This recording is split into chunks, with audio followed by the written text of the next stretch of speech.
আসসালামু আলাইকুম প্রিয় দর্শক, খামারি ভাই বন্ধুরা, আশা করি সবাই ভালো আছেন, সুস্থ আছেন।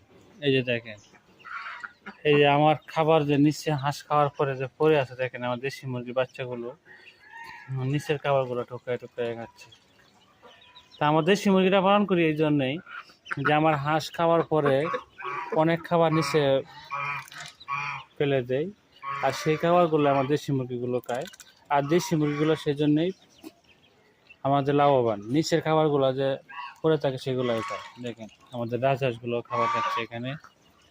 তো সকালে ঘুম থেকে উঠেই ওদের পিছনে অনেক পরিশ্রম করতে হয়, খাবারগুলো একসাথে মিক্স করে পানি দিয়ে গুলতে হয়। তারপর এরকম বিভিন্ন জায়গা আমরা যে এরকম খাবারের পাত্র খাবার দিয়ে থাকি। দেখেন, তো আমাদের খামারে আসলে আপনারা অবশ্যই সব বয়সের হাঁস নিতে পারবেন। অবশ্যই আমাদের খামারে এসে নিয়ে যেতে হবে আপনাদের। সবগুলো হাঁস এবং দেশি হাঁস, চীনা হাঁস যাদের লাগবে, যেরকম চাহিদা, তারা এসে আমাদের সুস্থ এরকম ভ্যাকসিন করা হাঁস পালন করতে চান, যারা একজন উদ্যোক্তা তৈরি হতে চান, যারা তাদেরকে আমরা আসলে এই হাঁসগুলো দিব। দেখেন মাশাআল্লাহ, আমার পুকুরে কিন্তু দেশি হাঁসগুলো গোসল করতেছে অনায়াসে। এত ঠান্ডার মধ্যে কিন্তু ওরা গোসল করতেছে। পুকুরে কিন্তু আমাদের মাছ আছে, আমরা মাছ ছাড়ছি অনেকগুলো। আর এইদিকে সবগুলো চীনা হাঁসকে খাবার দেওয়া হয়েছে সকালবেলা ঘুম থেকে উঠেই। দেখেন অনেকগুলো খাবার খাইছে, অনেকগুলো খাবার খাচ্ছে। আর যারা খাবার খেয়ে নিচ্ছে এরা কিন্তু বিভিন্ন জায়গায় দেখেন বসে আছে, পার্কিং করতেছে। এই যে দেখেন, এদিকে যাই, আমাদের মেন খামার দেখাচ্ছি। দেখেন